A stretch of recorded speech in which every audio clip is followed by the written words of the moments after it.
Well, I think we could agree we've got three very well-informed people to be guiding us through this conversation. Roger, I wanted to kick off with you. A.C.A.S.E is a pretty loaded acronym. There's a lot going on in that conversation. How far are we off that reaching a point of being combined into a commercially viable product or proposition? And what's the most challenging element of the four? I think we're quite some way off, in truth. It's not tomorrow. I think it's not technical that's probably the big challenge. I think it's cultural. It's people sharing in close proximity a small vehicle. You get used to doing it on the train or the bus, but let's be honest, you can always move along a bit, can't you? Or whatever. So I think, and I know we've talked a bit about the blend of these things. So I think it's cultural more than technical. And when do I think they'll all come together? You can pick a various range of timings, but I'd say it's closer than we think, maybe 5 to 10 years. Oh, that's pretty optimistic. All right. Now, Josipa, I wanted to ask you, shared smart mobility is a conversation and a phrase we're hearing a lot more of at the moment. What does it mean and what does it look like when we bring that to life? Yeah, well, shared smart mobility, I should preface this by saying my job is to kill the car. So there is no doubt my job is to make it faster, smarter, cheaper than cars, except on the racetrack.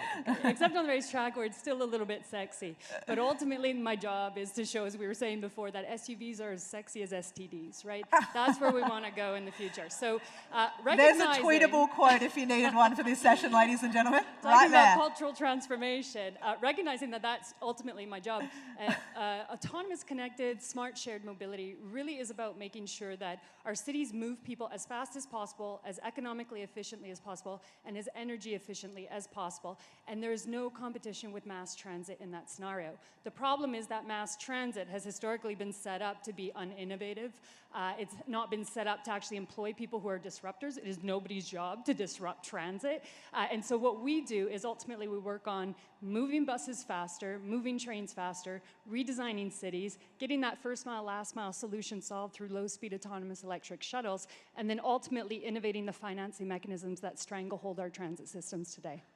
Wow, when you say that, it makes it sound easy. And sexy. There's a lot going on, and sexy, and there's a lot going on in that. Lucas, we were having this conversation earlier. It surprises me in many ways, and maybe this is acknowledging my own bias, that, a race car driver would be at the forefront of almost doing himself out of a job in some ways. But one of the things that I found, interesting, Roger touched on the social element, that really one of the key components we've got to acknowledge in this innovation is that we've got to get people comfortable with it. Talk to us about, because I look at Formula One as a reasonably conservative industry, and the progress that you've seen in the last 10 years, I actually think gives us a lot of optimism for where we're heading next. How easy or hard has that journey been to get acceptance of this innovation? The motorsport industry is very old-fashioned.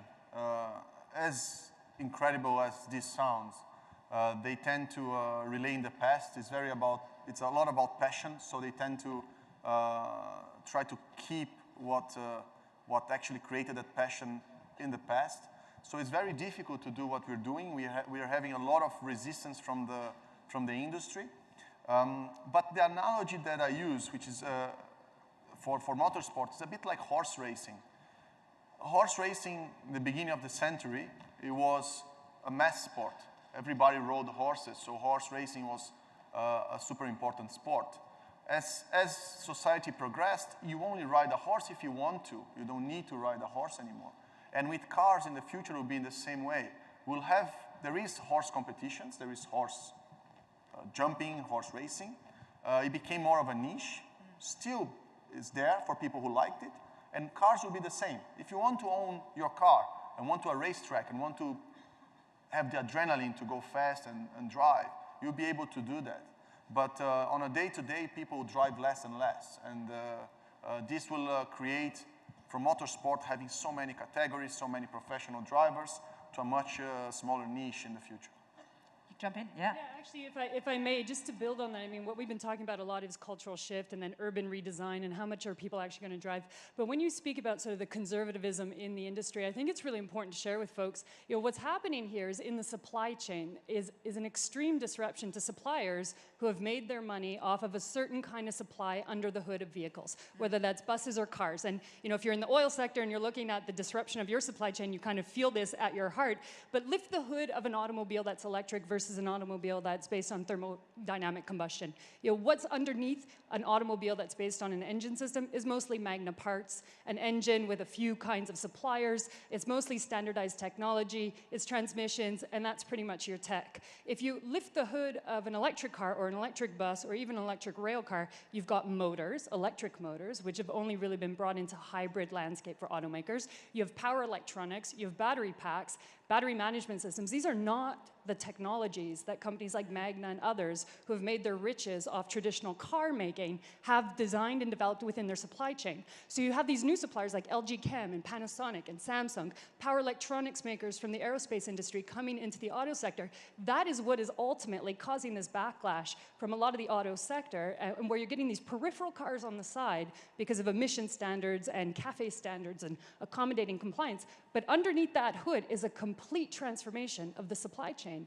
And a lot of people stand to lose a lot of rich jobs. And that is ultimately what is causing that backlash in the slow pace, and some would argue, of the adoption of electric vehicles. Not so much our culture alone, but that actual supply chain that adds costs and causes challenges. So if I can ask on that then, how is the business model changing? And how does the business model of some of the incumbent players need to change? Can I? Jump in? Yeah. Yep. Well, if you, in fairness to say, banking, three big industries, banking, energy, and transport, mobility. They've all been around for over 100 years. They all know what to do. They're all pretty good at it. The unintended consequences of the things that we've, you know, Michael was pointing out and talking about are there. But the truth is, until, you know, there's a shift in terms of the business model, both the cultural change and the business model, then, you know, it's hard to see some of this stuff happening at the pace we want. Personally, I think the shift from from combustion engines to electric vehicles isn't going to come from ownership. I don't think the masses are just going to switch to EVs. I think what's going to happen is they're going to switch from owning vehicles to using vehicles because of economic factors, social factors, increased urbanization. And incidentally, I don't mean everywhere for everybody. So I'm not saying it's like they press a button and overnight none of us can do stuff anymore, because as you know, you were saying, there's a bunch of things still to be done. AI isn't perfect. Voice recognition isn't perfect. Getting driverless cars to work properly. There's a great advert, by the way, by Alpha. I put it on my LinkedIn page the other day, of just how bad voice recognition can be in terms of getting something to work. And are there any Scottish people in the audience? Yeah, I'm really sorry, you've got a problem because it doesn't understand what you're saying. And that can be quite important when you're driving. So I think, you know, the shift, to answer the question about, it is about culture, it is about economics. So finding ways in which, you know, you're selling data, you're selling energy, you're selling different transactions and owning a vehicle. That's a big part of this stuff that's going on, I think. Josipa, talk to me about the new P3 business model. What's happening with that, and how is that part of this shift to a new business model? Yeah, sure. So if we get out of the car domain and we think about shared mobility or transit mobility for a moment, yep. You know, when we talk about fleets, very different business models, right? When we talk about public transit fleets, they buy up front in large purchases of off-the-shelf commercial products. Typically, city councils do not allow you to mix capital costs with operations. And yet, if you're going electric or hydrogen fuel cell, your savings are in your operations, right? An electric bus over diesel can save you somewhere like $30,000 to $100,000 per route per annum. Yet you show up to your city council and you can't argue, give me all the money for these $1 million electric buses now, given that I'm going to save all this money over 18 years of their life cycle. We just don't allow that. So the business innovation starts first with breaking up this antiquated notion that capital versus operations are two separate budgets, because yep. we're not going to get transit innovation if we do that and continue. Now, having said that, it's going to take a while for me to convince all the mayors in this country. We've started, but it takes a while.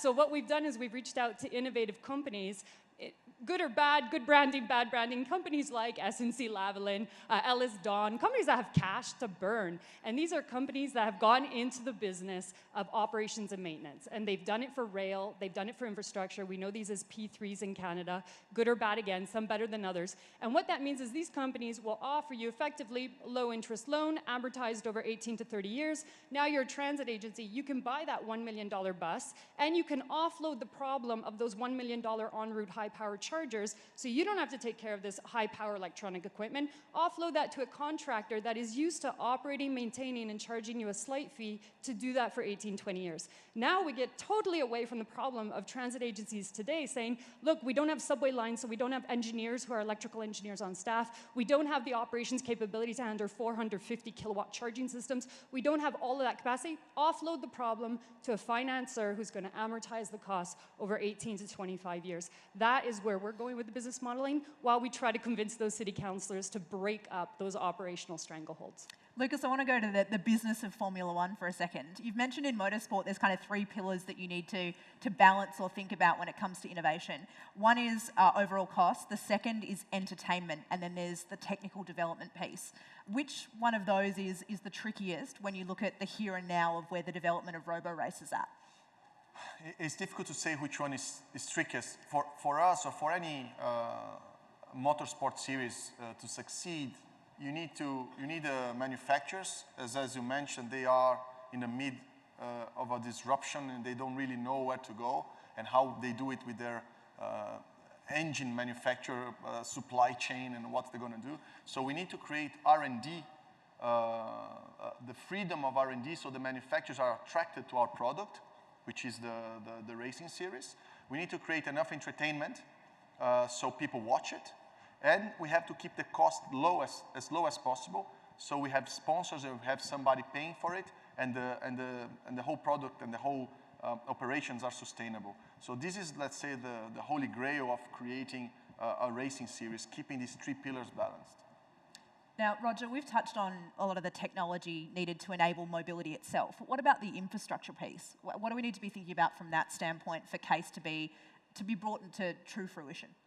Yeah, I think when you look at electric vehicle charging around the world in general, and I know this will irritate a few people here who've got charging companies, it's been a bit of a bloody mess. Certainly some of the government investment and the programs in the UK that kicked off, plugged in places, lots of charge points were in the wrong place, they weren't maintained, there's lack of interoperability, there's a bundle of things which just are clunky, not so good. So I think we're going to see a re-emergence of one particular charging proposition which kind of fell out of favour because the guy who put it about, Better Place, who in the room would feel comfortable with losing nearly $1 billion in a startup? Well, yeah, I saw one hand. That's cool, good for you. Yeah, go for it. Well, unfortunately, that's what happened with a company called Better Place. Better Place was battery swapping. It worked on the principle of if cost and range and charge time was the problem, get rid of those three things. And that's what Better Place was there designed to do. Ahead of its time, picked a particular car that wasn't especially attractive, the Renault Fluence. Sorry if you're from Renault. And that stuff. So battery swapping's coming back. NIO have just announced that and shown that in China with their ES8, their SUV vehicle, so that's interesting. Wireless charging, I think, is almost like the dark horse of electric vehicles. It kind of is something which has been around a very long time. Faraday himself and Nikola Tesla understood what it was. We haven't yet seen that. That delivers a lot more interoperability. You don't have to have a charge card. You don't have to have the right connection. It's just electricity like magic through the air. So I think wireless charging and battery swapping are coming, but I think that whole piece of connecting up, as Michael was pointing out, where the vehicle sits, fleets of electric vehicles with their batteries in helping and mitigating vehicle to grid, grid to vehicle, it's all part of a big jigsaw. It's all kind of coming together. So that would be my thought. Do you want to pick up the macroeconomic? Yeah, well, I'm going to take it to a higher power level. Who was it that said if brute force is not enough, or brute force doesn't work, you're not using enough, something along those lines.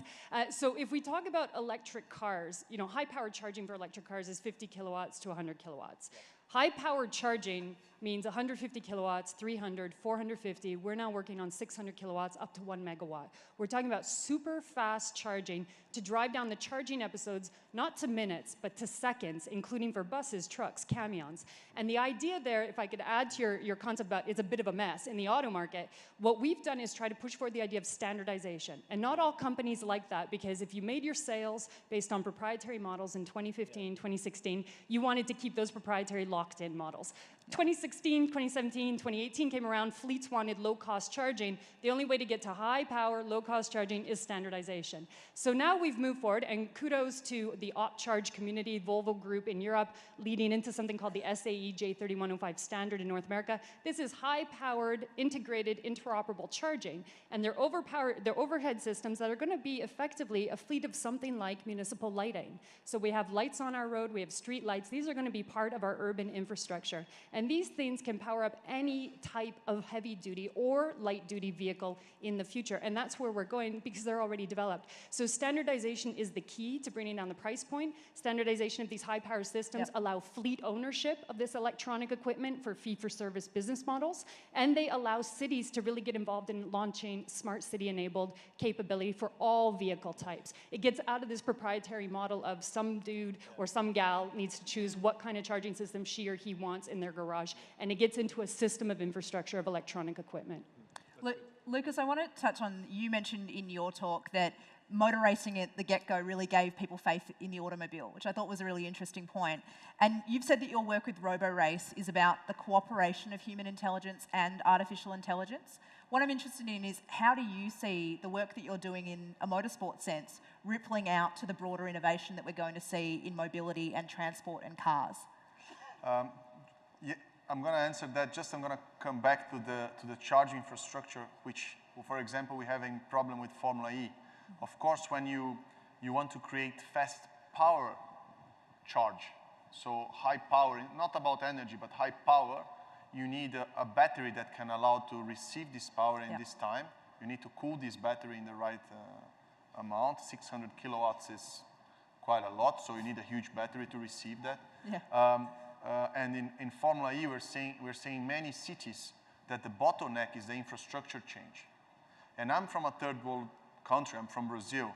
And by far, changing the priorities on electric infrastructure is not, from the government, is not the priority at this stage.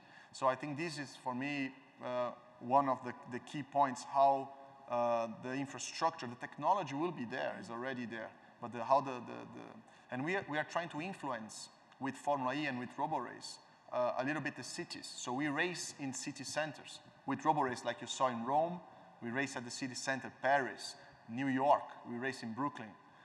We race in Montreal last year, was the final.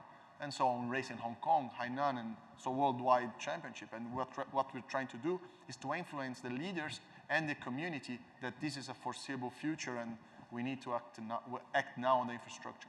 Can I pick up on a point you just raised there, which I think is a really critical one, that this isn't a priority for every part of the world, and this is also enormously expensive when we think about the investment in infrastructure and what's needed to create really these hubs of innovation that are pioneering this technology. Do we at all risk a growing socioeconomic divide with some of this, and is this just an urban game? What happens to people in regional and rural areas? Well, it's a good question about urban, suburban, and rural. But actually, I think it's the other way. I think transportation and mobility will become more inclusive. I think it's been quite elitist, up to now in many ways. I think the car brands, for all their virtue, and I've had the good fortune of working for some nice car brands. I worked for Audi. I had a nice Audi. It made me make the car look, made me look good. But I think that world is starting to change. I think the value of a car brand and the cost that it has to you personally, let alone the broader cost, is a kind of changing dynamic. And I think just the ability of people to move around cities and move between their workplace and all the other things should be democratized more, should be accessible to the masses. So I think we're seeing some big shifts in that. And if I ever pick one graph in a PowerPoint presentation, someone says, don't give me all these bloody slides, give me one. There's one called motorization per 1,000 of the population. And that's a massive difference. In India, it's 22 per 1,000 of the population. In the United States, it's 840. In China, it's about 160, I think. So there are these massive differences already in these countries between ownership and use. So we're going to see a different shift because of where we are today, you know. But I think countries like India and China will be at the forefront of this because they've got the biggest challenge. Yep. They've got lots of people in very busy cities, and they have to find a way around all these sort of things. So I think we'll see the lead from those two, particularly China and India is going to play catch up. But I do think it's going to democratize transport more than make it elitist. Do you think that? Yeah, actually, I'd maybe make a divide between urban and rural again, but not necessarily in the substantial way you might think. So first off, urban, of course, you have more fleet adoption, so the cultural impetus is there, because fleets don't do a nice kind of exponential or logarithmic growth. They do a stepwise function, right? They buy few, they test them out, then they go to a fleet procurement. So it's a stepwise function, and if you live in an urban dense environment and you see that there's going to be a cultural impact, an urban dense environment makes more economic sense for the infrastructure deployment. So urban dense environments like in Canada, since we are here, let's talk about the ones we have. Downtown Toronto, downtown Montreal, downtown Vancouver. That's about it for our really intense urban density environments. In those three environments, you're going to see a different kind of adoption rate because of those economics. And having said that, just from my personal experience, I used to own a Nissan Leaf. I mean, I've drunk the Kool-Aid, I believe in it. But I live in downtown Toronto, and a parking spot is $60,000. So about 6 months ago, I went car-free because for $60,000, I could buy a mansion in Winnipeg. You know, why would I spend that amount of money? Now, okay, you might say, Josipa, not quite fair. You don't have children. You're right. I have decided to utilize my uterus in a certain way so I don't have kids, and I get it. I get it that having a car-free environment or being car-free in a downtown urban environment makes economic sense, but maybe not time sense for families. So that's where I'd speak then to the rural or the suburban issue. And that's where we really need to make it economical for families and convenient for families to either go shared, go electric, or a combination of shared autonomous on demand. And the problem, again, coming from Calgary originally, is when you're sitting in the middle of where I grew up, Forest Lawn and Marlborough Park, really close to downtown, but some of the most degraded communities in this city, undervalued property, and you're sitting in a city that has allowed developers to vomit suburbs all over the place with no pricing on kilometers from downtown to whatever privileged suburban environment you live in. You know, those price points don't make it cheap for families. Those price points and the ability to buy a big house far away from downtown, drive an hour in your SUV or your minivan with your kids and still not pay as much as living downtown without a car, that kind of economics will not change our substantial DNA as cities. So for us to be able to connect suburbia and then the rural environments around farming and so on into the autonomous electric mode, the low carbon mode, the high speed mode, we really have to start issuing the right pricing signals, which means redoing city politics, which means rezoning our land and privileging denser communities downtown. And from that, you then get the economic motive to really deploy these kinds of systems that make economic sense for families. I see you twitching, Roger. You've got to jump in. Yeah, well, what's Winnipeg like? Gorgeous except for the flies. Get a mansion there. I might move there. Is it okay? Lucas, have you got anything you want to add in terms of what you're seeing at home in Brazil versus some of the hubs of really innovation activity? Just one topic that was not spoken yet is very, very light electric vehicles that will complement this fleet and urban transportation. So I myself, I started the first electric bike company in Brazil last year because also the cost per kilometer and the social impact is super low on electric bikes. And we believe that if the infrastructure is the bottleneck in these developing countries, when you have light electric vehicles like bike, and in Brazil the average temperature different from here is 20 degrees, 25 all year long in São Paulo, we think that light electric vehicles can have a faster impact sooner because then you can charge on your already built infrastructure without a problem. If you plug an electric bike, we are developing, we are using a battery technology that we charge a 100-kilometer range on an electric bike in 6 minutes. Wow. So it's not because of the power, you just plug in a normal socket and it will charge the bike. So we are also looking into this segment. Great. I don't know about bikes in Calgary winter, but I can see that working really well in summer.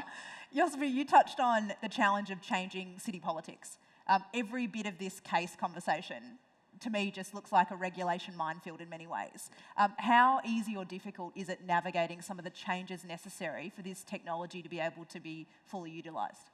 Yeah, I mean, people will say, look, politics, taxes, subsidies, they're not part of the marketplace. It's disrupting the marketplace in an unfair way. Look, if you don't recognize that politics, regulation, and tax subsidies in some industries are part of the marketplace, it's because your brain is as creative as a gray smudge on a white wall. That is part of the marketplace. And in reality, in this community, let's take a look at Calgary as an example.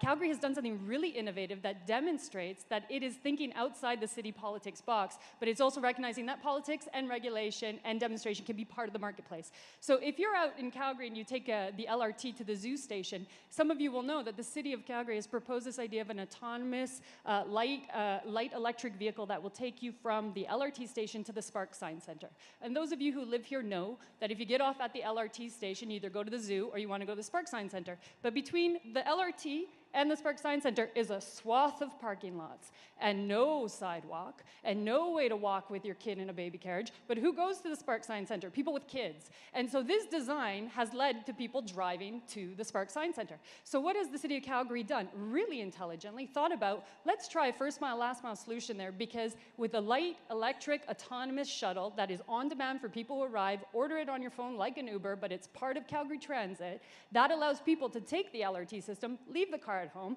and get to that Spark Science Center without having to put a high-cost empty bus on that service and then try to justify to the taxpayer why you should subsidize a high-cost empty bus on that route. And that's only an 800-meter route. Though we have loads of those first-mile, last-mile problems in this country because we build the backbone of LRTs and subways and regional rail, and then we don't connect the local transit system or the local mobility, and we end up with these first-mile, last-mile problems that lead to cars. So part of the city politics is recognizing a design problem has a technology solution, but it has to have political will behind it. And if you combine those two things, you can actually create an attractive economic investment environment for global makers of these new technologies. And it is a bit of a Wild West. Where these technologies are going to be developed, where they're going to be manufactured, is still an open question, and Canada has a lot to offer in terms of being one of the first out the gate in terms of offering these demonstration sites and attracting that investment. Great. This is a question to all of the panel, really. We've got 1,500 leaders from across the world that are passionate about this conversation here in the room. What do they need to be devoting their brain power, effort and energy towards when it comes to advancing this conversation? I think it's a bit of what's already been happening this morning. As you meet people, you talk about what you do, you find things that link together. You find ways in which you can put two people in this big room. There's lots of matchmaking to go on. I don't mean dating, but I think the way in which we connect up now. I mean, I'm a big advocate, as I think you mentioned, of LinkedIn. LinkedIn isn't, well, it was just a recruitment tool for a while, to be honest. But it's so much more than that now, because it's a way in which people can engage together, find out things that they can do. People can, tip things off. They can do all sorts of things to broadcast the good news, to evangelize. And on that note, and not just because they're a sponsor, Graham hasn't asked me to say this, but if I ask the question in the room, which company has most electric vehicle charge points in Europe today? It's Shell. It's an oil company. And okay, that's with the acquisition of New Motion, but they bought New Motion. They bothered to do it. They're starting to do things, and I can't go through the whole bunch of oil companies and what they're all doing, but I know a bit more about what Shell are doing, and I think that's the stuff that's important to share. That's important to leverage that, both for Shell to leverage that, but for us to do it with them and to push them to do more and more and more. And just as Michael was pointing out earlier on in his fantastic presentation, this is about don't take anything for granted. I think anyone in the electric vehicle sphere who thinks game over, everyone's buying electric vehicle tomorrow, is an idiot, because that's not the case. It's like pushing a bloody great big rock. You're heaving it and pushing it, and it moves maybe a tiny bit, but it's only until it starts to gain that momentum and it starts to roll down the hill that you're in the game. At this time, electric vehicles are not taking off. They're not. So all of us in this room, in all our different ways, need to help make that happen by evangelizing, connecting, talking about things, and bringing things to the fore. So I don't know if that answers the question. It's brilliant. Because I do ramble on a bit sometimes. Sorry about What would you, Okay, what would you like to add? I'll put on my Canadian flag and talk a bit about Right. the Canadian story. So there's 3 parts to it. One is, first, if you're a leader in this sector, you've got to recognize this is not just an oil and gas problem in terms of those shifting landscapes. In Canada, it's an auto sector problem too. So it's an east-west problem. Our auto sector was caught sleeping at the wheel. Our governments did not invest at the time that Obama was pumping money into Michigan. That's why the Chevy Bolt and Volt are not made here. It's why the Ford Focus was done in Michigan. So our auto sector is stuck in the last century as well. So it's a east-west problem in Canada. That has to be recognized. Secondly, to solve the problem, there are 2 things I'd recommend in short term. One, as I mentioned, liberate transit agencies, because transit agencies are not what you thought they were before. Some of them are stuck in the Middle Ages, but a lot of them are championing these new advanced technologies, and transit agencies are large demonstration sites for advanced engineering technology integration. And Canada has a pressing dynamic need. So liberate those transit agencies to be able to finance these new technology innovations that will enable the growth of that sector of new knowledge economy jobs in this country. And then third, recognize that the future of the energy sector may well be with utilities. And in this country, we have a lot of utilities. In particular, we have vertically integrated utilities, BC Hydro, Manitoba Hydro, Hydro-Quebec. Hydro-Quebec makes over $100 million a year in licensing IP that it spins out of its R&D center. Most folks don't know that. They spun out TM4, an electric motor company that makes electric motors for cars, electric buses. I mean, this is an advanced, innovative utility that's pushing the agenda on solid-state batteries, 1 megawatt charging. That's a utility. That is a utility that's going to be an energy developer, an energy innovator of the future. And we have loads of utilities like that across this country that could be at the forefront. Even in this province, utilities like ATCO and ENMAX are really coming to the fore for strategic innovation. So the third thing I'd say in Canada is if you're a leader in this sector, recognize utilities may be the leader, and they very, very often should be a strategic leader in the new energy transportation matrix. Brilliant. Lucas. For what I'm doing is basically to showcase these technologies in a controlled environment. So we think in the same way these technologies is not seen by so many people, and the trust and understanding these technologies is a huge part of acceptance. So by showcasing Formula E racing at high speed, something exciting in city centers that attract people to see the electric cars as sexy, by showcasing autonomous and electric technology in the robo-race, we'll do the same. So that's our goal. Brilliant. Well, ladies and gentlemen, I think we've had an absolute treat getting to hear these 3 brilliant thinkers over the course of this morning. I'd love to take the opportunity to get you to turn to the person next to you, maybe someone around you that you don't know. Share your top insight, your top takeaway from what it is that these 3 have had to share. We'll give you about 30 seconds to have a quick conversation with the person next to you. Thank you very much. Yeah, it's brilliant, isn't it? It's as sexy as.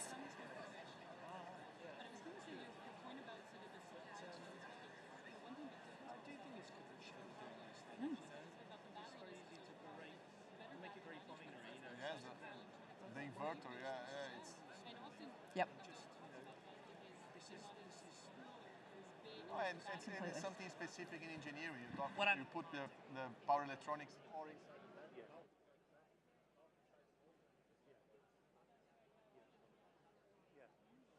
Just going to ask us to do a quick.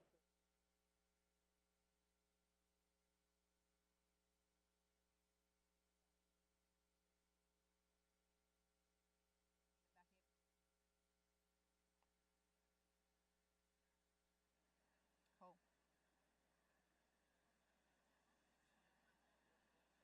Yeah, it's wonderful to watch all the engagement. Okay, how am I gonna, is this gone off now? Brilliant, thank you so much everyone. It's great to see all the chatter that has created in the room. I look forward to that continuing over the course of our networking break. I hope that gave you the opportunity to talk to someone you may not have already met. I hate to bring the chatter to the close, but I might, just for 90 seconds. We're going to wrap our panel up. Final closing thoughts. Each of you, I'll give you 30 seconds each. What is the thing that the audience can be keeping their finger on the pulse of in terms of the exciting, most cutting-edge development in this field? What should they be watching? I think it's about connectivity. It's about how things are going to be drawn together. It's basically under the umbrella of the circular economy. It's really about how things that have been separate will join up. It was alluded to by Michael in terms of blockchain and some of these other aspects of connectivity, liberating assets, taking things that are dumb assets and turning them into smart assets. So in other words, we'll all get better value out of stuff. Stuff will be more economical. It will be more usable by more people. And they are parts of the key towards finding solutions to the challenges of climate change. Awesome. So I think it's about connectivity. Great. Josipa. Yeah, I'll switch gears and talk about energy storage. In this landscape, we talk about the vehicles, but the vehicles grid and the intervening intermittent technology of energy storage is key and critical. And in Canada, we put on my nationalist hat again, my Canadian flag. I'm a good nationalist. In Canada, we do have that kind of technology development. So the future for really high-powered, efficient, whether shared or not, electrified mobility is going to be these charging systems integrated with energy storage with supercapacitors and ultracaps that deliver power at a variable rate. So look out for that as the next technological development in the electric vehicle landscape. Great. And Lucas? I will have to choose automation. I think that will disrupt many sectors, from driverless cars to surgeons to lawyers. Automation and artificial intelligence will definitely disrupt a lot of the industries. Great. Well, what a wonderful panel session. Can you join with me, please, in thanking Roger, Josipa, and Lucas?